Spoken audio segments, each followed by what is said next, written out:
She is freezing to death, but she will not stop until the box reaches the right Marine. Snow sweeps across the Montana highway in long white sheets, erasing the shoulder, the fence posts, and every tire track left by the few drivers brave enough to cross Pine Ridge after dark. The temperature has fallen to 12 degrees, and the wind makes it feel colder. It moves through the pines with a low, restless moan, carrying the clean scent of ice, cedar, and distant chimney smoke. Somewhere beyond the trees, an old cabin stands without light. Its windows are black. Its chimney is cold. From that darkness, a German Shepherd emerges one painful step at a time. Her name is Scout, though no one on the road knows it yet. Frost gathers along the edges of her ears. Snow clings to her sable coat, turning the dark fur across her back silver beneath the moon. A faded K-9 collar circles her neck, stiff with ice. Behind her, tied to a length of fraying tow strap, an olive-green ammunition box scrapes across the frozen ground. The metal catches on stones hidden beneath the snow. Each time it stops, Scout stops with it. She looks back. She lowers her head. Then she pulls again. The box is not large, perhaps 2 feet long, but tonight it might as well weigh 100 pounds. Her paws have lost their sure rhythm. Her breathing comes in short white clouds. Still, she keeps moving. Not toward the cabin. Away from it. Toward the highway. Toward the only place where someone might see her before the storm closes the world completely. A mile ahead, headlights appear around a bend. They are faint at first, 2 pale circles trembling through the snowfall. Scout lifts her head. Her ears rise, then falter. The vehicle is moving slowly, no more than 20 miles an hour, its tires careful on the glazed pavement. Behind the wheel sits Staff Sergeant Caleb Walker, though he has not worn the uniform in months. He is 37, broad-shouldered, pale-skinned, with short brown hair and gray-blue eyes that seem even colder tonight. His hands rest at 10 and 2 on the steering wheel, steady from habit, but his jaw remains tight. On the passenger seat lies a brass key attached to a worn leather tag. Bennett cabin is stamped across it in fading black letters. Caleb has carried that key for 3 weeks. He has driven halfway to Pine Ridge twice and turned back both times. Tonight, he tells himself the weather leaves no room for hesitation. The county may close the road by morning. The property manager expects an answer. Luke Bennett's belongings cannot remain untouched forever. But Caleb knows the truth. He is not driving toward a cabin. He is driving toward a goodbye he has refused to speak. The wipers sweep hard across the windshield. For several seconds, all he can see is snow and the narrow yellow glow of the center line. Then something moves near the shoulder. Caleb leans forward. At first, it looks like a fallen branch dragged by the wind. Then the shape lifts its head. 2 amber eyes catch the headlights. Caleb presses the brake. The truck slows with a soft crunch of tires over packed snow. Scout stands directly in the beam, trembling, the tow strap stretched behind her. The ammunition box rests half buried in a drift. "Easy," Caleb whispers, though the cab is closed and the dog cannot hear him. Scout takes 1 step toward the truck. Her front leg buckles. She catches herself. The box shifts an inch behind her. Caleb puts the truck in park and steps outside. The cold meets him at once, sharp enough to steal his breath. He pulls his coat closed and walks slowly, palms visible, boots sinking nearly 6 inches into the roadside snow. Scout watches every movement. She does not growl. She does not bark. She looks at Caleb, then turns her head toward the box. "Hey, girl," he says softly. "You're a long way from somewhere warm." Her eyes return to his face. There is exhaustion in them, but not confusion. She has been waiting for someone. Perhaps not just anyone. Caleb crouches several feet away. He notices the collar first, the dark leather, the square metal buckle, the shape of an old military identification plate hidden beneath the ice. Something in his chest tightens. "You're working," he murmurs. Scout's body sways. She glances over her shoulder again.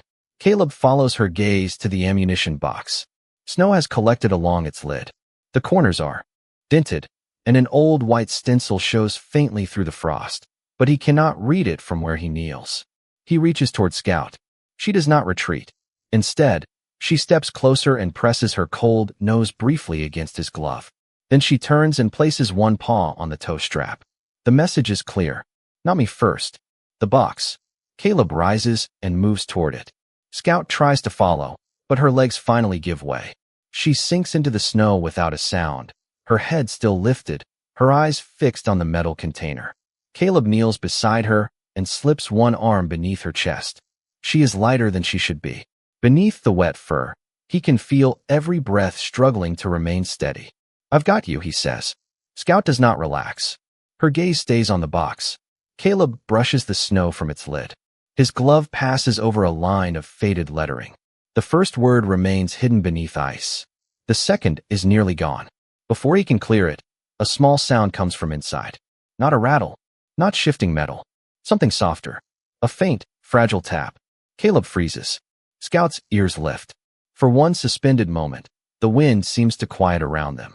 Then the sound comes again. 3 tiny knocks from inside the ammunition box. Caleb keeps one hand beneath Scout's chest and leans closer to the ammunition box. The sound does not come again. Snow whispers against the metal lid, gathering in the shallow grooves, while the wind pushes at his back as though urging him to make a decision. He looks toward the truck, then toward the black line of pines beyond the highway. No houses, no porch lights, no sign of another vehicle. Only the dog, the box, and a storm that is growing stronger by the minute. "All right," he says, his voice low and steady. "We move together."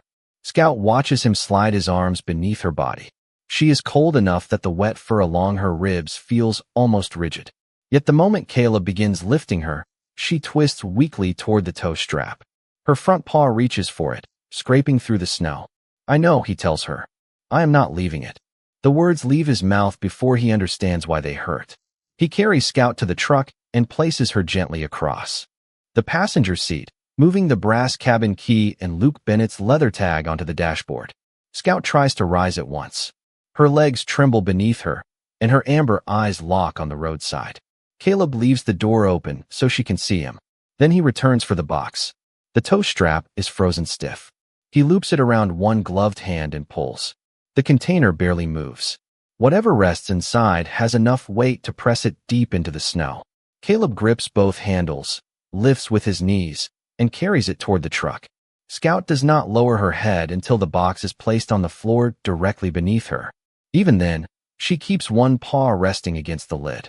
Caleb climbs behind the wheel and closes the doors. The sudden silence is almost startling. Outside, the wind continues to sweep across the highway, but inside the cab there is only the hum of the engine and Scout's uneven breathing. Caleb turns the heater to its highest setting. Warm air rolls from the vents, carrying the faint scent of dust and old pine air freshener. Scout shivers harder. Caleb knows enough about cold exposure to understand that warmth must return slowly. He removes his coat, wraps it around her body, and rubs her ears through the fabric with careful hands. "Stay with me, girl." Scout looks at him. Not through him. At him. There is recognition in that gaze, or perhaps expectation. Caleb reaches toward the identification plate on her collar. Ice covers most of it. He holds the metal gently between his fingers until the heat from his glove loosens the frost. One letter appears. Then another. Scout. Caleb stops breathing for a moment. The cab seems smaller. The storm farther away. "Scout," he whispers. Her ears lift at the sound of her name. Caleb leans back against the seat and closes his eyes. He has seen this dog before, though never in person. Luke sent photographs from the training field, from the base housing yard, from the small dock behind the cabin. Scout sitting beside a stack of firewood. Scout carrying Luke's missing boot. Scout asleep with her head on his knee while afternoon light crossed the floor. In every photograph, Luke wore the same quiet smile, the one that appeared only when he forgot the world was watching. 3 months earlier, Luke had called Caleb from a hospital room in Billings. His voice had been thinner than Caleb remembered, but the humor remained. "She still waits by the door at 1700 hours, Luke had said. "Thinks every truck is yours." Caleb had tried to laugh. "She has never met me. She knows your name." Then Luke had gone silent for several seconds.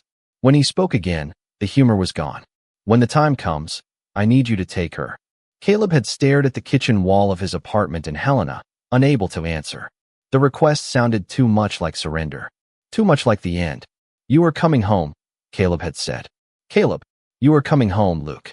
Promise me." Caleb had promised. He had said the words because Luke needed them, then spent the following weeks pretending there would be time to keep them. But Luke's condition worsened quickly. The final call came on a gray Tuesday morning.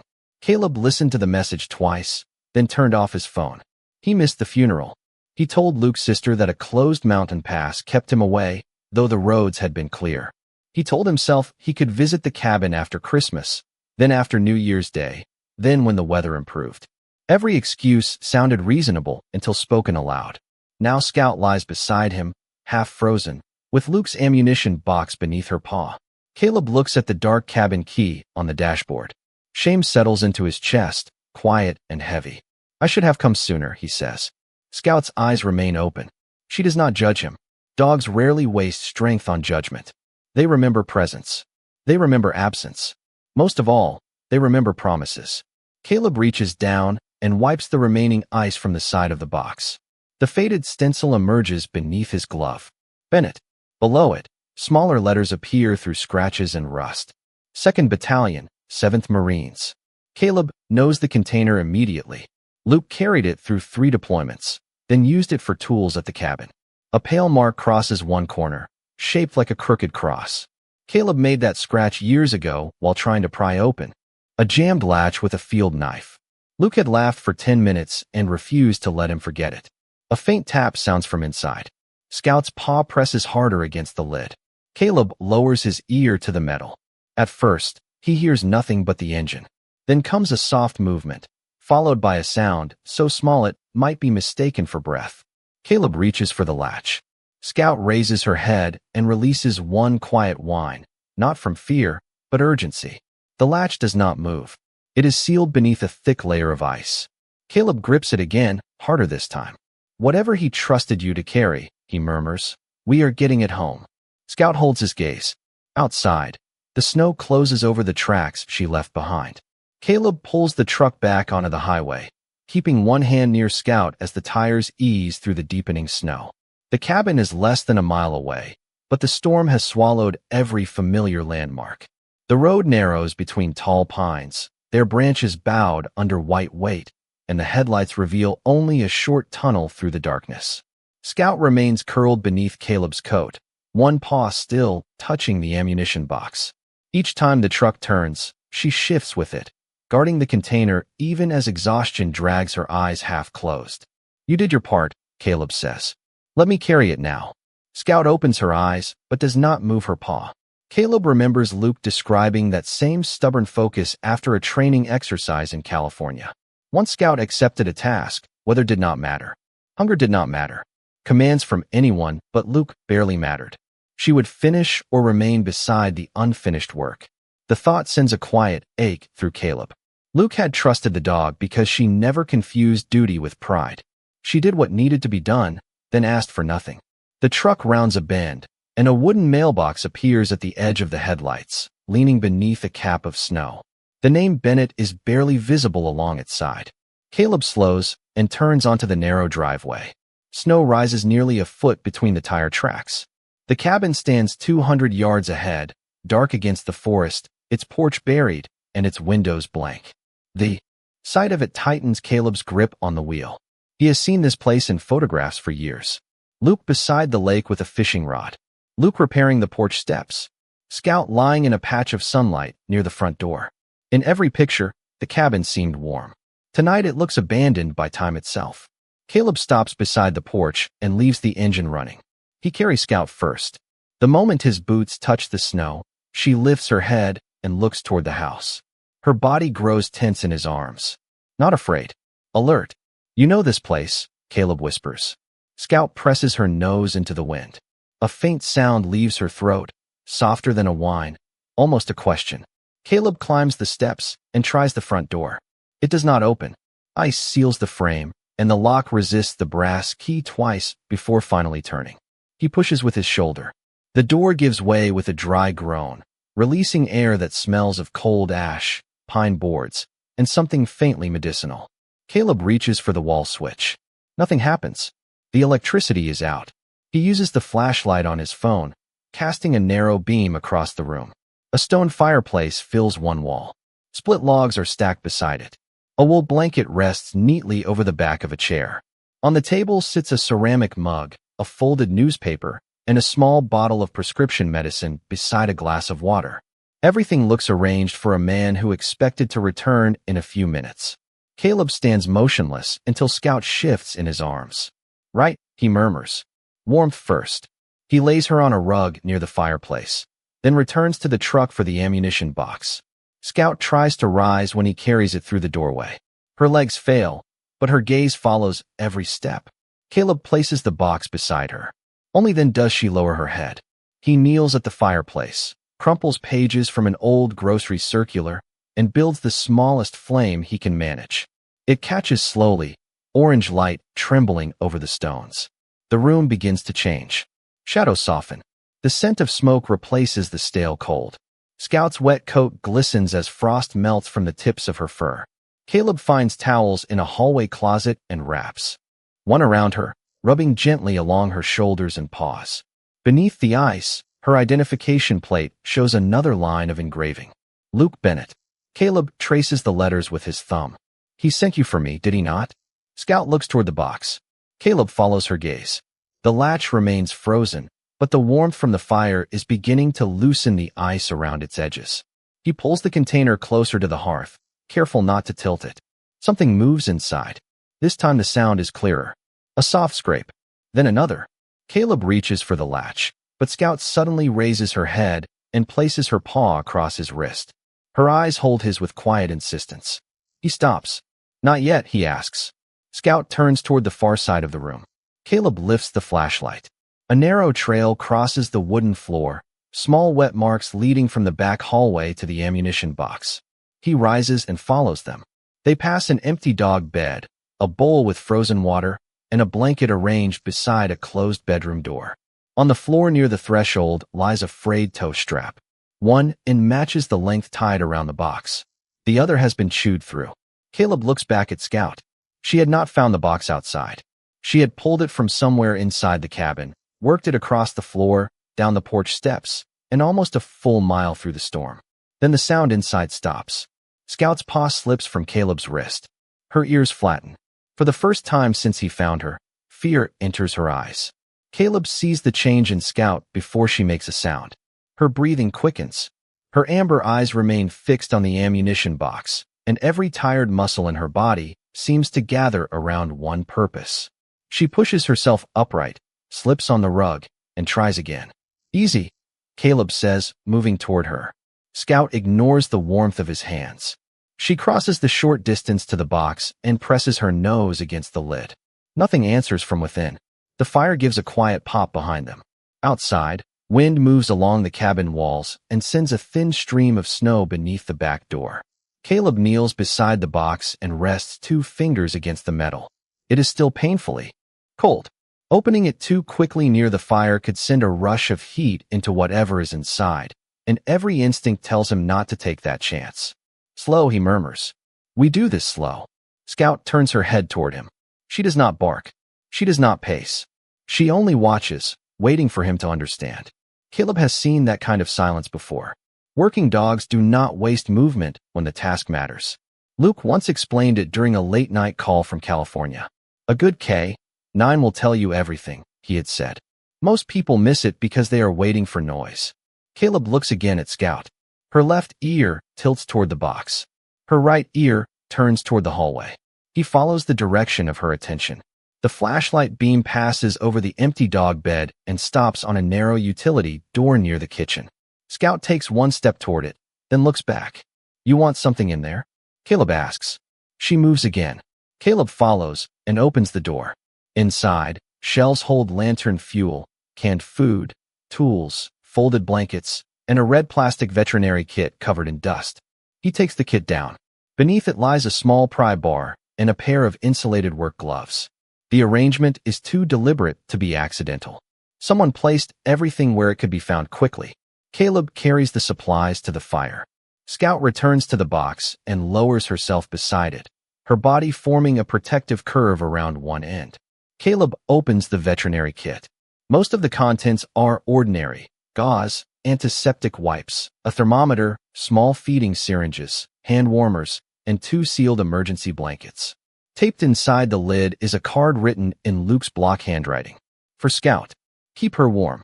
Do not force food. Call Emily Carter. The final line includes a telephone number. Caleb reads it twice. Luke had planned for trouble. Perhaps he knew the power might fail. Perhaps he knew Scout would be alone. What Caleb cannot understand is why Luke trusted an old ammunition box to carry something through winter. He takes out the hand warmers, activates them, and wraps them in a towel before placing them near Scout's sides. She barely notices. Her attention remains on the sealed lid. Caleb checks his phone. 1 week bar of service appears, vanishes, then returns. He calls the number. The line rings 4 times before a woman answers, her voice heavy with sleep, but immediately alert when Caleb gives his name. "Where are you?" she asks. "Luke Bennett's cabin. I found Scout on the highway." She was pulling a metal box. Silence follows. Not confusion. Recognition. Is she conscious? Yes, but she is exhausted and very cold. Keep warming her gradually. Do not place her directly against the fire. "I know." Caleb glances at the box. "Dr. Carter, what is inside this?" Another pause. Longer this time. "Luke never told me," she says. "He only said that if Scout moved the box, she had a reason." Caleb looks down at the faded stencil, at the dented corners and the old scratch he made years earlier. The latch is frozen. Then thaw the edges slowly. "Listen before you open it." I was listening. Something moved. Now it has stopped. Dr. Carter draws a careful breath. "Caleb, place your hand flat against the side. Do not shake it. Tell me what you feel." He removes one glove and presses his palm to the metal. At first there is only cold. Then, beneath the steady crackle of the fire, something touches the other side. Once, so faintly that he almost doubts it. A second touch follows, weaker than the first. Scout sees his face and leans closer. Caleb lowers his voice. "There is something alive in there." Dr. Carter becomes very quiet. "Then you need to open it, but you need to be ready." "Ready for what?" Before she can answer, Scout lifts her muzzle and releases a single low sound. Not a bark, not a warning. It is a plea. Caleb sets the telephone beside him, takes the pry bar, and slides its edge beneath the frozen latch. The ice cracks in a thin white line. From inside the box comes one small breath, followed by another, and then a sound Caleb recognizes at once. A newborn whimper. Caleb holds the pry bar steady beneath the latch while the newborn sound fades into the room. Scout moves closer, her nose touching the edge of the metal box, her entire body trembling from cold and urgency. Dr. Carter remains on the telephone beside him, her voice calm but firm. "Do not force the lid all at once. Let the air change slowly." Caleb nods, even though she cannot see him. He shifts the pry bar a fraction of an inch. Ice breaks along the seam with a brittle crack. The lid rises just enough for a narrow line of warmth to enter. Scout inhales sharply. From inside comes another weak whimper, then a second one from a different place beneath the lid. Caleb stops. "There is more than one," he says. Dr. Carter is silent for a moment. "Open it another inch." Caleb works carefully, easing the frozen hinge while keeping the box close to the floor. A faint scent reaches him, wool, damp fur, and the familiar trace of cedar from Luke's field jacket. Scout presses her shoulder against Caleb's arm, not trying to stop him now, only making certain she remains near. The lid opens a little farther. In the firelight, Caleb sees dark fabric folded into a nest. Something small moves beneath it. Then a tiny muzzle appears, black and wet, followed by a paw no larger than Caleb's thumb. His breath catches. "Puppies," he whispers. Scout closes her eyes for 1 second, as if the word itself has taken weight from her. Caleb opens the lid fully, slow enough that the hinges barely make a sound. Inside, wrapped in Luke's old olive field jacket, lie 3 newborn German Shepherd puppies. Their eyes are still closed. Their bodies are curled close together, no bigger than soft bundles of black and tan fur. One squirms weakly beneath the jacket. Another releases a thin cry and presses against the first. The smallest lies near the corner, still and silent. Caleb forgets the cold. He forgets the storm. For several seconds, all he can see is the impossible care inside the box. Luke had lined the bottom with folded towels. Hand warmers, long since cold, sit beneath an extra layer of cloth. Small air holes have been drilled along the sides. A water-resistant cover has been fastened over the top, leaving enough space for breath. This was not storage. It was shelter. It was a cradle built from something that had once carried ammunition. Scout tries to climb into the box, but her legs fold beneath her. Caleb catches her gently and lowers her beside the open lid. She reaches in with her muzzle, touching each puppy in turn. 1, 2, then the smallest. She lingers there. The room becomes quiet except for the fire and the storm moving over the roof. "Dr. Carter," Caleb says, "one of them is not making a sound. Check for breathing. Use 2 fingers against the chest. Be gentle." Caleb removes his glove and places 2 fingertips against the smallest puppy. The body is cold, but not rigid. At first he feels nothing. Then there is a flutter, so faint it could be imagined. He leans closer. Another flutter comes, slow and uneven. There is a heartbeat. "Good. Wrap the puppy in a warm towel. Hold it against your chest. Do not use direct heat." Caleb follows every instruction. He lifts the puppy from the box, supporting the tiny body in both hands, and tucks it beneath his shirt against the warmth over his heart. Scout watches him with wide amber eyes. She does not resist. She has carried them as far as she could. Now she is choosing to trust him with the smallest one.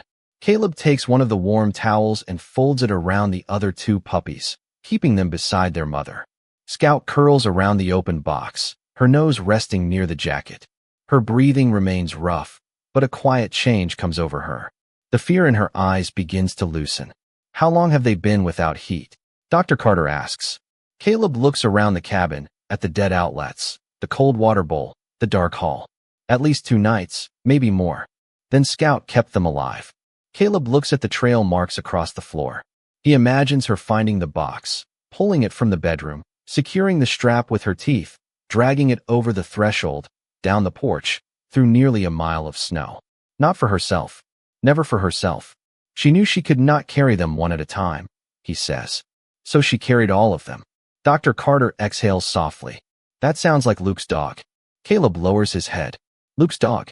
The words settle beside the promise he failed to keep. He should have arrived before the power failed. He should have answered the final call. He should have stood at the funeral and faced the empty place, beside Luke's family. Instead, Scout had done what Caleb could not. She had stayed. She had carried what remained. The smallest puppy shifts faintly against his chest. Caleb feels the movement and closes one hand around the warm towel. Scout notices. Her ears lift. "He moved," Caleb says. Her gaze softens, but she does not look away. Dr. Carter gives him more instructions, each one simple and precise, but her voice seems farther away now. Caleb studies the field jacket inside the box. Beneath one folded sleeve, something metallic catches the firelight. He reaches carefully and finds a pair of worn dog tags resting against a sealed envelope. His name is written across the front in Luke's unmistakable handwriting. Caleb stares at the envelope while the smallest puppy rests against the warmth of his chest. The paper is sealed inside a clear waterproof sleeve, its edges carefully taped, his name written in the same firm block letters Luke used on supply lists, birthday cards, and every note he left when words became too difficult to say aloud. The dog tags lie across the envelope like a weight meant to keep it from being lost. Caleb reaches for them but stops when the puppy gives a weak tremor beneath his shirt. Duty first, grief later. Luke would have said the same thing. "Dr. Carter, I found a letter," Caleb says. "And his dog tags." Her voice softens. "Keep them dry. Read it when Scout and the puppies are stable." Caleb looks at Scout. She lies curled beside the open box, her body shielding the 2 puppies still wrapped in the field jacket. Her eyes remain open, but the alertness that carried her through the storm is fading. She is getting quieter. "Check her gums." Caleb lifts Scout's lip gently. The color is pale. Dr. Carter asks him to count her breaths, then to feel for the pulse inside her rear leg. Caleb follows each instruction, his fingers careful against the damp fur. Her pulse is weak. She needs fluids and a full examination. "I am coming to you." Caleb glances toward the window. Snow races sideways beyond the glass, and the pines bend beneath the wind. The road is nearly gone. "I have chains on the truck and emergency equipment in the back. I am 12 miles away. That could take an hour. Then keep the fire steady and keep talking to her." The line crackles. For a moment, Dr. Carter's voice disappears beneath static. Caleb moves the telephone closer to the window until the signal returns. "There is something else you should know," she says. "Luke called me 6 days before he passed. He was worried about the power lines and the weather. He said someone was supposed to come for Scout. Caleb closes his eyes. The sentence lands without anger, which makes it heavier. That was me. Dr. Carter does not respond immediately. The fire settles with a soft sigh behind him. He believed you would come, she says at last. Caleb looks down at Luke's name on the dog tags. So did I. 3 weeks earlier, Luke had called 4 times in one evening. Caleb watched the name appear on his telephone and let every call go unanswered. He told himself Luke needed rest. He told himself they would speak the next morning. The truth was simpler. Caleb was afraid of hearing weakness in the voice of the strongest man he knew. He was afraid Luke might ask him to say goodbye. The next morning, there was no 5th call. Only a message from Luke's sister, quiet and careful, telling Caleb that her brother had passed before sunrise. Caleb had kept Luke's final voicemail without listening to it. The message remained on his telephone now, hidden beneath weeks of weather alerts and missed calls. Scout's paw shifts across the floor. She touches the side of the ammunition box, then looks toward Caleb's coat where the smallest puppy rests. He is still breathing, Caleb tells her. All 3 are here. Her eyes remain fixed on him. Caleb understands what she is waiting for. Not comfort, confirmation. He removes the puppy from beneath his shirt just long enough for Scout to smell him. The tiny body is warmer now. A faint squeak escapes his muzzle. Scout reaches forward and touches him with her nose. Her eyes close for a second. Caleb wraps the puppy again and returns him against his chest. You brought them all the way to the road, he whispers. You found the one man who was late. Scout opens her eyes. There is no accusation in them. Only exhaustion and a trust Caleb has not earned. He places one hand against her neck, feeling the weak rhythm beneath the collar. I am here now. The words sound small in the cabin, but Scout's breathing slows as if she accepts them. Caleb adds another log to the fire and moves the open box several feet away from direct heat. He replaces the cold towels with warm ones, working carefully around the puppies. One begins to root against the folded fabric. The second squirms close to Scout's belly. The smallest remains against Caleb's heart. Outside, a heavy branch falls somewhere in the forest with a muffled crash. The lights remain dead. The telephone signal falls to 1 bar. Caleb looks toward the sealed envelope again. A dark stain of old water marks one corner, but the sleeve has protected the paper inside. Beneath his name, Luke has written 4 smaller words. When you are ready, brother. Caleb reaches toward it. Scout suddenly lifts her head. Her ears turn toward the back of the cabin. A low sound rises in her throat, weak but unmistakable. Caleb follows her gaze to the rear window. Through the snow, a pair of headlights moves between the trees, too far from the driveway and coming from the wrong direction. Caleb moves to the rear window without disturbing the puppy against his chest. The headlights drift between the pines, vanish behind a rise, then appear again lower on the slope. No road runs there. Only an old logging trail buried beneath more than a foot of snow.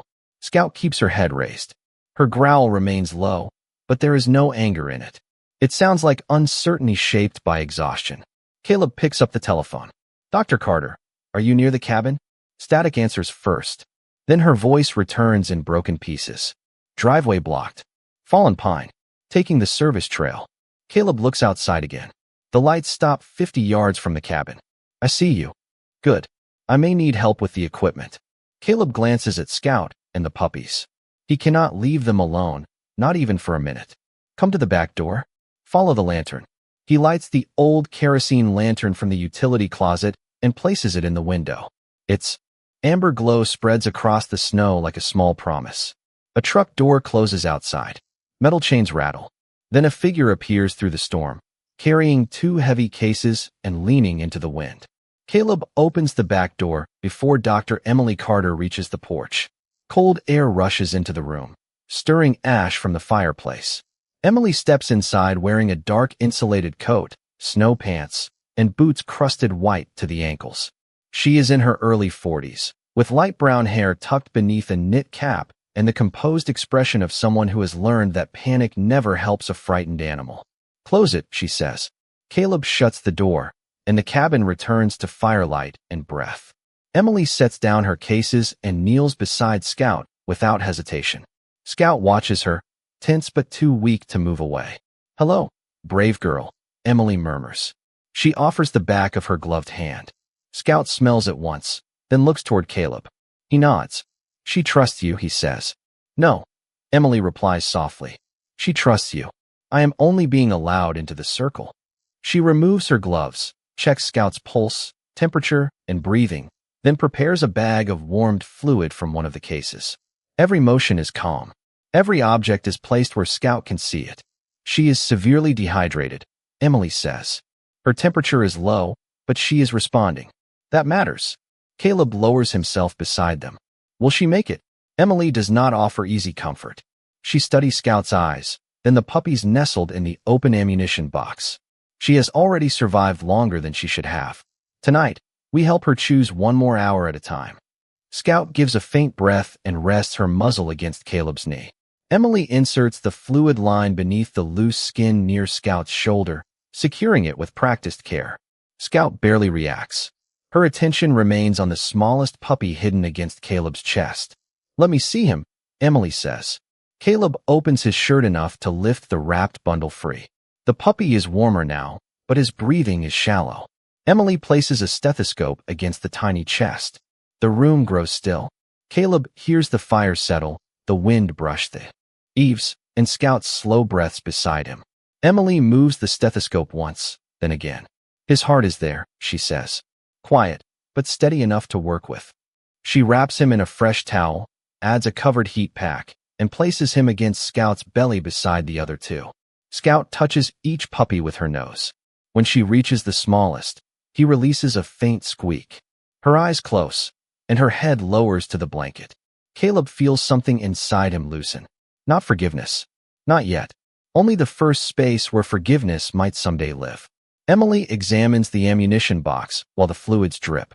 Her fingers trace the air holes and the folded layers Luke prepared. He showed me this once, she says.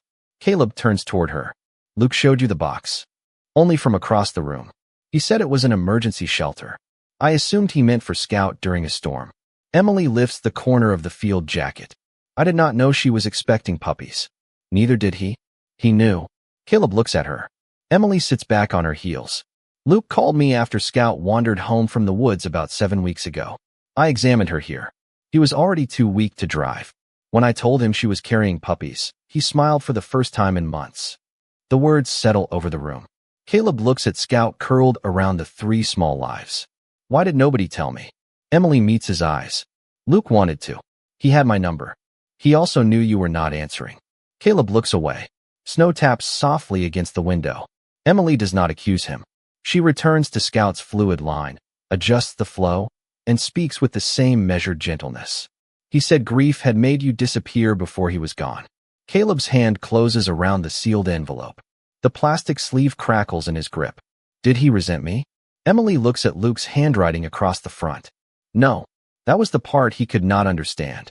The smallest puppy moves against Scout, pressing blindly toward her warmth. Scout opens one eye. Caleb watches her gather what little strength remains and shift her body to make room. Emily notices the envelope. You should read it now. Caleb shakes his head. They are not stable. Scout brought it through a storm. Luke protected it inside the box. Maybe the letter is part of what kept her moving. Caleb looks down at the 4 words beneath his name. When you are ready, brother. His thumb finds the edge of the waterproof seal. Before he opens it, Scout lifts her paw and rests it over his hand. Scout's paw remains over Caleb's hand, light as falling snow, yet firm enough to stop him. For a moment, he does not move. Her amber eyes hold his, tired but clear, and something in their silence feels almost like permission. Not forgiveness. Not yet. Permission to hear what he has spent 3 weeks avoiding. Caleb slides the letter from its waterproof sleeve. The paper is folded twice, and when he opens it, the scent of cedar and old canvas rises from the creases. Luke's handwriting begins steady, each word carefully spaced. Brother, if you are reading this, then Scout found you. Caleb stops. The fire shifts behind him, sending a warm glow across the page. Emily stays beside Scout, one hand near the fluid line, giving him the quiet privacy of someone who understands that grief sometimes needs witnesses who do not interrupt. Caleb continues. I know you think you failed me. You did not. You answered every call that mattered until the last one, and I know why you could not answer that night. You thought silence would keep the ending from becoming real. I used to believe the same thing. Caleb's jaw tightens. The words blur, and he lowers the page until he can breathe again. Scout's paw slips from his hand and settles against his knee. He places his palm over it. I am here, he whispers. Emily looks at him, but says nothing. Caleb lifts the letter again. The illness took my strength before it took my time. I could not walk Scout as far as the mailbox. I could not bring in enough wood. I could not do the things that made this place feel like mine. She stayed anyway. Every morning, she waited by the door at 5 o'clock because that was when you always called after duty. She knew your voice before she knew your scent. Caleb closes his eyes. He remembers those calls, the easy ones before hospital rooms and unanswered messages. Luke would place the telephone on speaker, and Scout would bark once whenever Caleb said her name. Caleb had laughed then. He had not understood that a dog could build a memory from a voice alone. The letter continues. When Emily told me Scout was carrying puppies, I worried first. Then I saw her sleeping beside the stove with one paw over her belly, and I understood. Life had found this cabin before death could empty it. I prepared the box because I knew the power might fail. I taught Scout how to pull it. I showed her the road. I told her one name. Yours. Caleb's breath catches. He looks toward the door, toward the dark highway beyond the storm. Scout had not wandered until she found help. She had followed Luke's final training. She had crossed nearly a mile of snow searching for a man she had never met, guided only by a voice she remembered and a name she trusted. Caleb reads on. Do not make her prove her loyalty twice. She has already given more than anyone had the right to ask. Take her home. Take the little ones too. Do not separate them. And do not keep punishing yourself in my name. I never asked for that. Caleb presses the heel of his hand against his eyes. The gesture is quick, almost embarrassed, but the tears come anyway. One falls onto the page, darkening the paper beside Luke's final lines. You brought me home from every place that mattered. Now let Scout bring you back from the one place I could not reach. Caleb lowers the letter. The cabin is silent except for the soft hiss of the fire and the faint breathing of 4 exhausted animals. Emily checks the fluid bag, then places 2 fingers against Scout's neck. Her expression changes. It is only a small change, a narrowing of focus, but Caleb sees it. What is it, he asks. Her pulse is slowing. Caleb kneels closer. Scout's eyes remain open, though the light inside them seems farther away. She was responding. She still is, but she used nearly everything she had getting to you. Emily adjusts the blanket around Scout's body and checks her gums again. Keep talking to her. Caleb folds the letter and places it beside Luke's dog tags. Then he turns fully toward Scout. You heard him, he says softly. You are not finished. Scout's ear moves at the sound of his voice. Caleb rests one hand along her neck and the other beside the puppies. Luke says you are coming home with me. All of you. The smallest puppy stirs against her belly, then grows still. Emily reaches for the stethoscope and listens. Her face becomes even quieter. Caleb feels the room change before she speaks. I cannot hear him clearly. Scout lifts her head. The effort seems to take everything she has left. She looks first at the puppy, then at Caleb, and releases one broken breath. Caleb gathers the tiny bundle into his hands and holds it against his chest. Nobody gets left behind, he says. Scout's eyes stay on him. Outside, the storm presses against the cabin. Inside, one small heart waits for an answer. Caleb cups the smallest puppy against his chest, while Emily places 2 fingers along the tiny ribs. The body is warm enough now to offer hope, but the breaths are too faint to trust. Scout watches from the blanket, her head barely raised, her eyes fixed on Caleb as if the promise belongs to both of them. Stay with us, he whispers. The words are meant for the puppy, but Scout hears them too. Emily opens a small medical pouch and removes a soft towel, a bulb syringe, and a pocket warming pad. Her movements remain slow and precise. Keep him close to your heart, she says. Let him hear something steady. Caleb presses the puppy beneath his shirt again, one hand supporting the small body while the other rests against Scout's neck. His own heartbeat feels too loud, too human, too full of fear. You know this rhythm, he says quietly. Luke heard it beside him more times than I can count. Scout's ear moves. Emily clears the puppy's nose and mouth with gentle care, then listens again with the stethoscope. Seconds pass. The fire settles lower. Snow brushes the windows with a sound like dry sand. Caleb searches Scout's face for any sign that she is slipping away, but she continues to stare at the place where the puppy rests against him. He is still here, Emily says. Barely, but he is here. Caleb closes his eyes. Relief comes too quickly and leaves just as fast when Scout's breathing changes. One breath arrives, then a long pause, then another, shallow and tired. Emily turns from the puppy and places both hands along Scout's chest. Her temperature is improving, but her body is exhausted. Caleb lowers himself to the floor until his shoulder rests beside Scout's head. You carried them far enough, he says. You do not have to carry anything now. Scout looks at him. The trust in her eyes is almost unbearable. Caleb remembers Luke's letter. Do not make her prove her loyalty twice. He had spent years believing loyalty meant never breaking, never turning away, never arriving late. Scout had shown him something quieter. Loyalty could also mean returning after failure. It could mean placing what remained into another person's hands and believing they would finally hold on. Emily wraps another warmed blanket around Scout and adjusts the fluid line. Talk about something she knows, she says. Caleb thinks of Luke's stories, of the photographs, of the speakerphone call Scout listened to from across the room. He reaches for the old dog tags beside the letter and lets them rest in his palm. Their faint metal sound makes Scout's eyes sharpen. Luke told me about the lake, Caleb says. He said you hated the canoe until you discovered the fish basket. Scout's nose moves. Caleb almost smiles. He said you climbed in after him and tipped the whole thing over. Then you stood on the shore acting like he had embarrassed you. Emily watches Scout's pulse under her fingertips. Keep going. Caleb tells her about the porch Luke repaired twice because Scout kept stealing the work gloves. He tells her about the day she carried a pine cone into the cabin and guarded it like a medal. He tells her about every photograph Luke ever sent, building a home from details because details are all grief leaves untouched. Scout's breathing remains weak, but each breath comes a little closer to the next. Against Caleb's chest, the smallest puppy shifts. At first it is only a tremor. Then a paw presses against his skin. Caleb freezes. A tiny sound rises beneath his shirt. Not loud, not strong, but alive. Scout hears it. Her head lifts 1 inch from the blanket. Caleb carefully brings the puppy into the firelight. The little muzzle opens, and a thin cry fills the room. It is no more than a thread of sound, yet it seems to reach every dark corner of the cabin. Scout moves toward him. Emily supports her shoulders, while Caleb lowers the puppy beside the others. The smallest one presses blindly into his mother's warmth. Scout touches him once with her nose.